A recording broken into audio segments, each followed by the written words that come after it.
Hello, what's up mga kamusikeros? Welcome back to my YouTube channel. So, sa ating episode ngayon is nais ko lang i-share sa inyo yung adventure namin dito sa Bohol.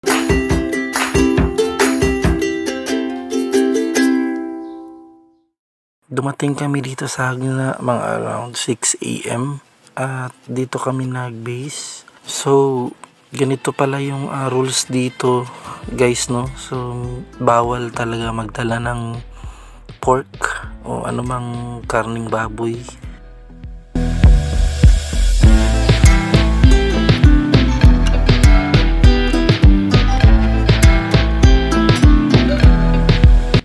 And ang una namin pinuntahan is dito sa Eleuterius Restaurant and Rice Terraces. So maganda yung view dito guys.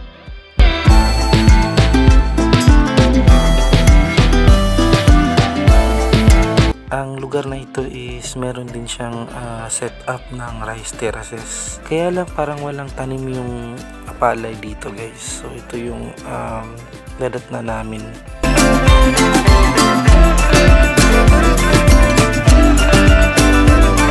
And then after that, nag-proceed kami sa Canumantad Falls. Ito yung falls na malapit lang dito sa Eleuterius. Pero biyahe tayo ng 2.5 kilometers ng habal-habal para marating natin yung falls.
Welcome to Canumantad.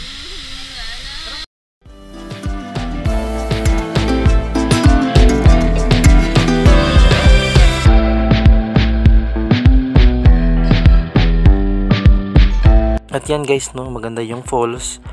At hindi na rin namin pinalagpas ng pagkakataon at naligo na rin kami sa waterfalls.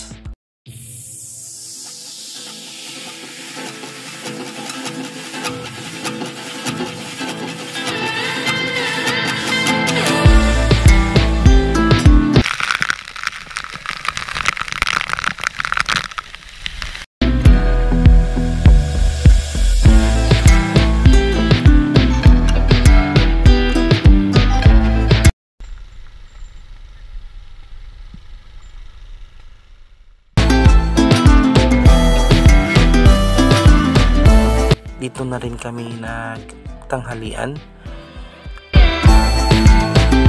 And yan guys, no, yung first night namin is dito kami nag-check-in sa Anda.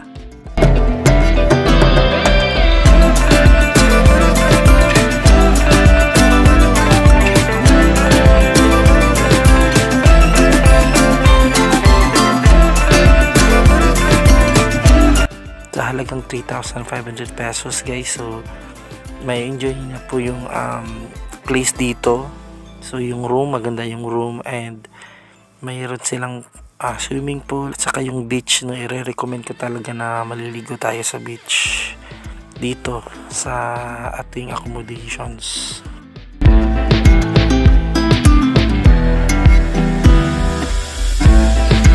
In-enjoy talaga namin yung swimming sa dagat at saka sa swimming pool guys.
Okay, so ngayon is mag-a-adventure naman tayo sa Hinagdanan Cave.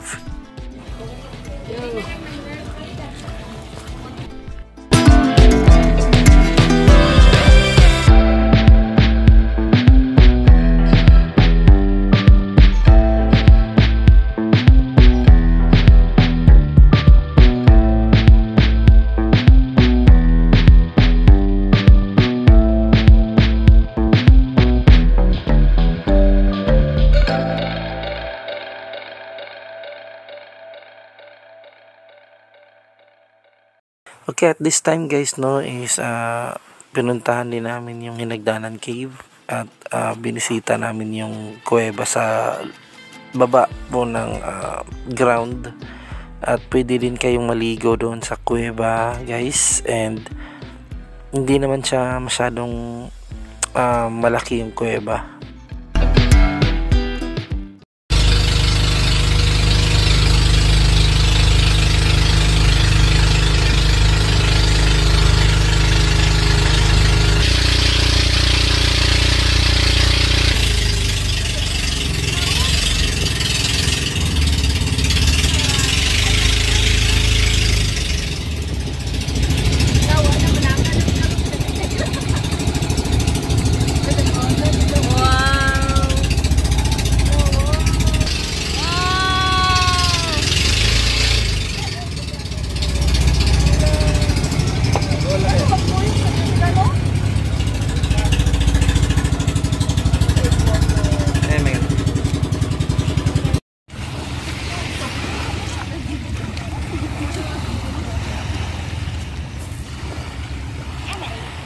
At yan, in-enjoy din namin yung snorkeling. So, ito yung underwater experience namin dito sa Balikasag Island. So, enjoy po natin yung view at saka yung mga creatures dito na makikita natin sa ilalim ng dagat.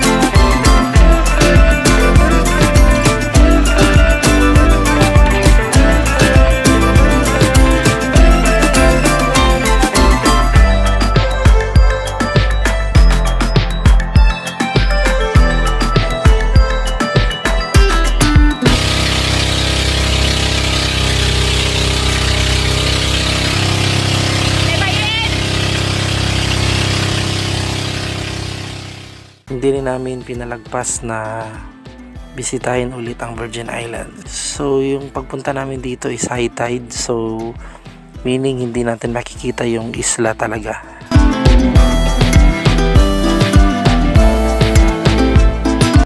Okay, at bumisita din kami dito and we enjoy the place. At hindi pwede mawala yung bee farm na ice cream. So ito talaga isa sa pinakasadya ko dito sa Bohol guys.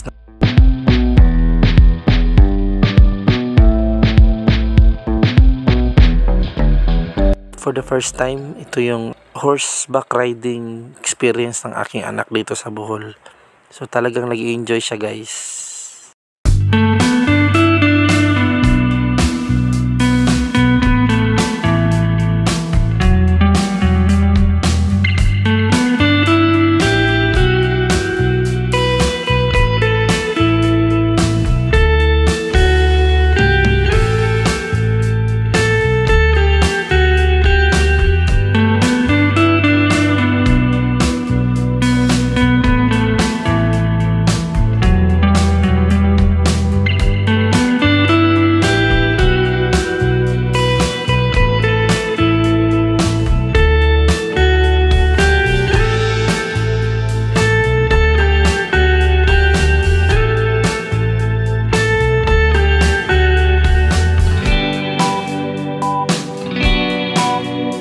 And then also we enjoy the hot choco while having our chit-chatting at chikahan dito guys.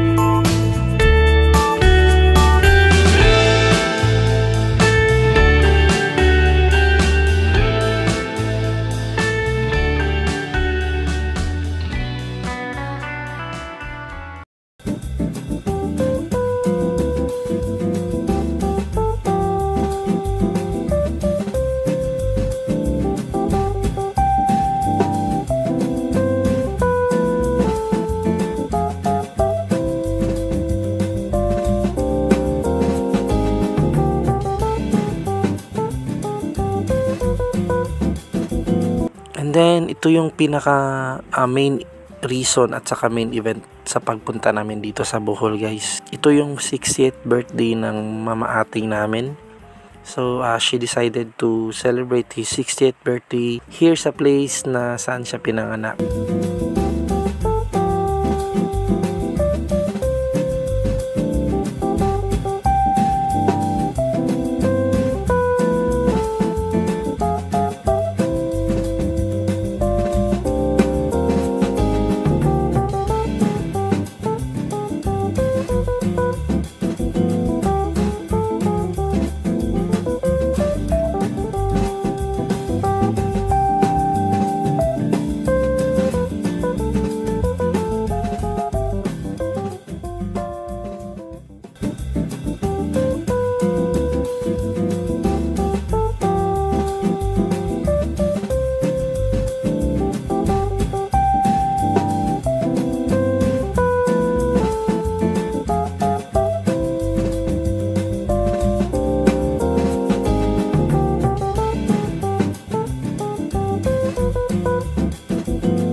At yan, guys, hindi rin namin pinalagpas na puntahan ang lugar na ito, no, which is the South Farm. So ang South Farm po is isa sa pinaka magandang lugar na pupuntahan talaga natin dito sa Bohol.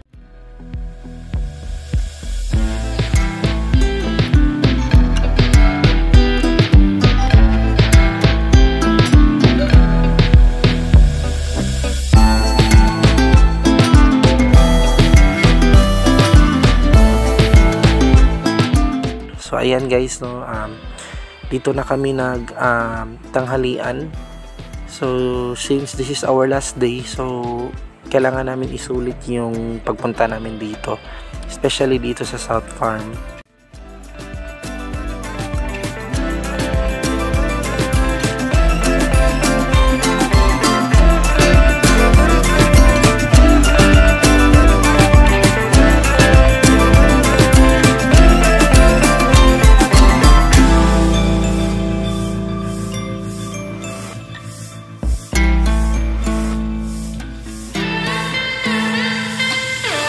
At yan, guys, no, yan yung aking mag-ina at they are feeding the animals.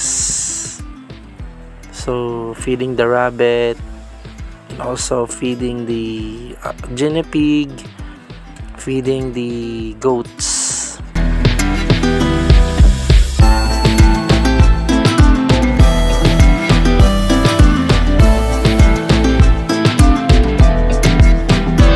At yan, guys, nag-enjoy din kami sa pag-visit namin dito sa birds area.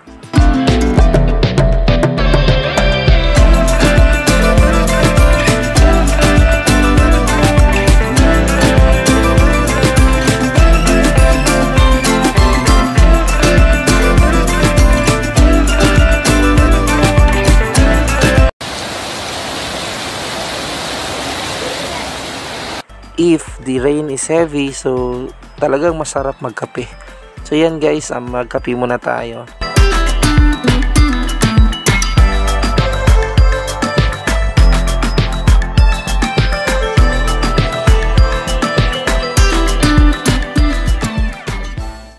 That's it, mga kamusikeros. Maraming salamat po sa inyong panonood. Always remember, Jesus loves you and I will see you in my next episode. Peace out!